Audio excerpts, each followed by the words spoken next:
The FNCS Global Championship is right around the corner, and with all the best trios in the world competing, only one can come out on top. So let's take a look at these top teams to see who will be crowned the 2025 Global Champion. Let's start with one of the favorites going into it, Poyo Agers and Acorn. You all know who this team is, going head to head with Peterbot's trio, fighting to be the best on NA this chapter. And so far they placed 1st, 5th, and 2nd. Because of these impressive placements, they managed to lock down Demon's Debris, which is home with a double jump medallion. However, this POI just got a massive nerf. In the most recent update, they added Dystopia City, which now also has the chance for the queen to spawn. This means that it's a 50-50 whether they're going to be able to get the queen or not. Without the queen, Demon's Debris is a decent drop at most. Now there's only been one cash cup since this update, and it's worth noting that the times where they get the queen, they pop off. However, when they don't, they tend to struggle a bit. That being said, they did manage to place 4th, which isn't too bad. However, many had high hopes for them to win still. I'm sure coming into this weekend, they're going to figure out some new strategies in order to have the best chance at winning. So it'll be very interesting to see how they can perform on the global stage, and who knows, maybe Poyo will become the first ever back-to-back global champion. Now let's take a look over to the west of Demons at Canyon Crossing with Vino, Vico, and Flixie. Now this trio is very interesting to say the least. They've had an extremely dominant chapter, placing 1st, 6th, and most recently 2nd at FNCS. However, this team also hasn't had the best vibes recently, and they've been clashing with each other a lot. And unfortunately, this has showed in their placements this season, with them really struggling in the beginning. However, it looks like they ended up fixing whatever was going wrong, because they ended up winning the last Div Cup and one of the most recent evaluation cups. Now their drop obviously isn't the best on the map, however it's quite solid and they're in a good position to trade Surge with other teams, then rotate later on. And since they are such a good team going a mediocre drop, this means they're going to most likely stay uncontested. So even though this season didn't start strong, I'm extremely confident that they can easily bring it back and possibly become global champions. Let's continue the streak of FNCS champions with EU's most recent Fredoxy, Pablo, and Tino, dropping at Ranger's Ruin. This POI has one of the 3 medallions, that being the Shield and Siphon one. This trio has had an insane chapter that nobody expected, with them forming in Season 2, then just barely qualifying to Grands, going on to place 2nd, then 1st last season. Many of you know Fredoxy is known as the king of ratting and fighting players around him.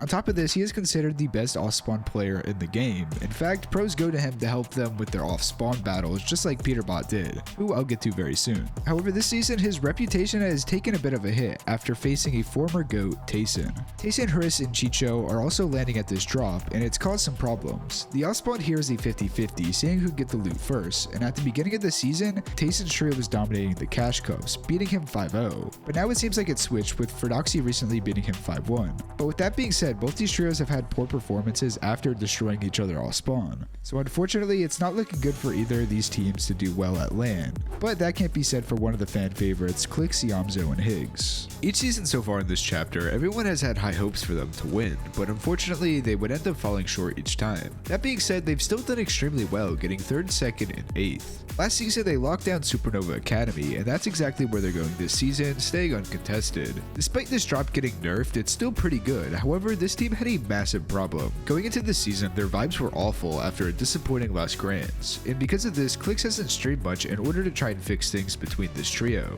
And well, according to Clix, it has worked. This trio is loving playing together again, and their placements in the cash cups have shown that, with them getting a 4th, 7th, and 3rd. Now this obviously isn't anything too crazy, however, they've been one of the most consistent trios pretty much all across the board. So if they can really lock in, maybe, just maybe, we can see Clix win his first ever FNCS on LAN. But there's one team who can really ruin this for them, and that's Kanata, Rapid, and Bolts. The reason for this is because Clix is now trying to take some of Kanata's loot just south of them. Kanata drops at Swarmy's stash, and this drop doesn't have the best loot, so they take the spare chest around it. But since Supernova has now been nerfed, Clix also wants to try to get some of that loot. Both these teams said that they're gonna fight for it, and if that does happen, it could really grief them.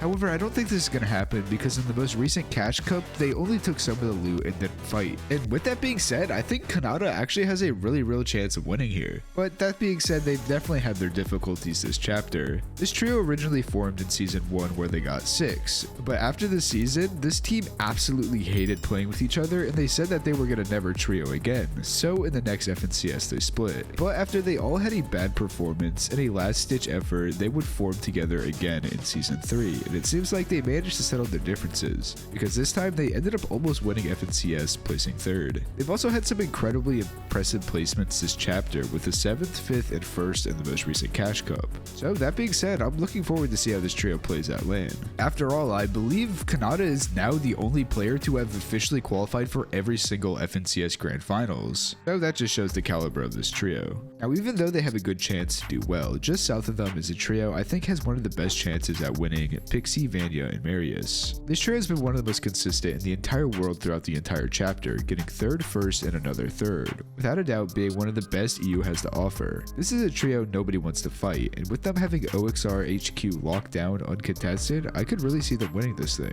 They have a dominant spot on the map with natural high ground and can easily trade Surge with Kanata's trio as long as their off spawns go smoothly. Now, this all being said, they've actually really struggled this season, only getting 7th, 11th, and 24th in the Cash Cups. Everyone's been really confused why they've been underperforming so much, and it's really hard to say. I think they just need to lock down their Surge strategies and they'll be good, but obviously this is a lot easier said than done. So hopefully they can figure it out and end this season off right after having such a good chapter. Let's take a look at another fan favorite, Mr. Savage, Chap, and Raison.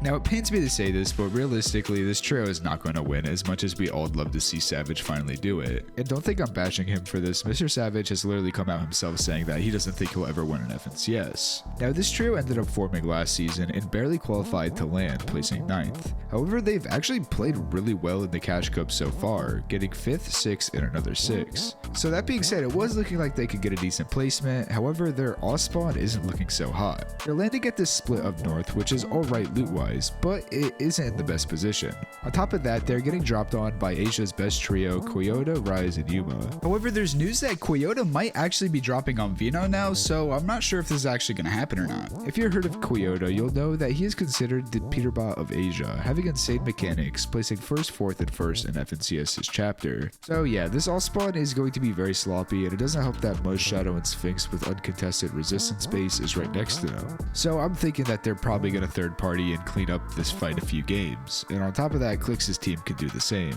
Speaking of Mud's trio, do they have a chance at winning? Well, in my opinion, probably not, and it pains me again to say this because this is one of my favorite teams, and I think we could possibly see them get a top 5. However, there are just so many other good teams that have better drops, for example, Queasy, Swizzy, and Stash. This team is my top 3 to win FNCS, getting uncontested the Hive, which gives you the slide medallion. This chapter, they've been quite consistent, placing 4th, 5th, and 7th. Now, when you hear this trio, you'd think that they would have placed at least top 3 once this chapter, however, these performances are still phenomenal. On top of that, they did end up winning one of the Cash Cups this season.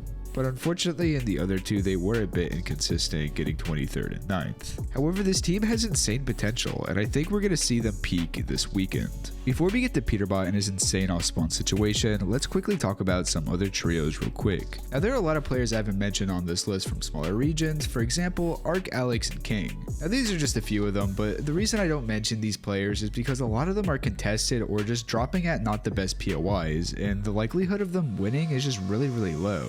Now I do think Alex's team can do the best out of probably all the other smaller regions because they're uncontested. However, it's not looking super good for them. And then there's also other well-established teams like Kami or Pixstarm and Damus and Malibuka Walks and Ping. But these players to me are a bit of a wild card, so I don't think they can really win. But obviously I'd love to be proved wrong. Now without waiting any longer, let's take a look at Peterbot Cold and Ritual and the chaos that is Dystopia City. If you remember from the first team of this video, Poyo, Acorn, and Agers, this POI shares the boss with Demons, which is exactly what Peterbot wants. He of course has had a crazy chapter, placing 1st, 2nd, and 1st, and he's also proved time and time again that he will do anything to win, whether that be landing on 1st or W keying teams ahead of them, take them out of the competition. This is exactly why he's the best, and finally having an opportunity to get that boss loot, he is almost unstoppable. But this might all crumble off spawn. He's contested by Epic Whale Paper and Victor V from West, and I'm sorry if I mispronounced this, Aitai, Raito, and Razzle from Asia. Now being triple contested is not good, even if you are Peterbot, and the way this drop works is that everybody tends to go to the main building and just fight it out there. Now, in the most recent Cash Cup, we actually got to see Peterbot go up against Epic Whale, and well, they ended up dominating all spawn, going on to place 2nd in the Cash Cup. And it's worth noting that they could have possibly won, but they didn't load into one of the games. Now, this looks really promising for him, and it's possible the Asia team could decide to leave, because who really wants to contest Peterbot? And the same goes for Epic Whale's team too, since they just got crushed by him. But we're just gonna have to see if that happens. But even if he is triple conned, I honestly wouldn't be surprised if we see Peterbot still come out and winning, because, well, he he's literally just him.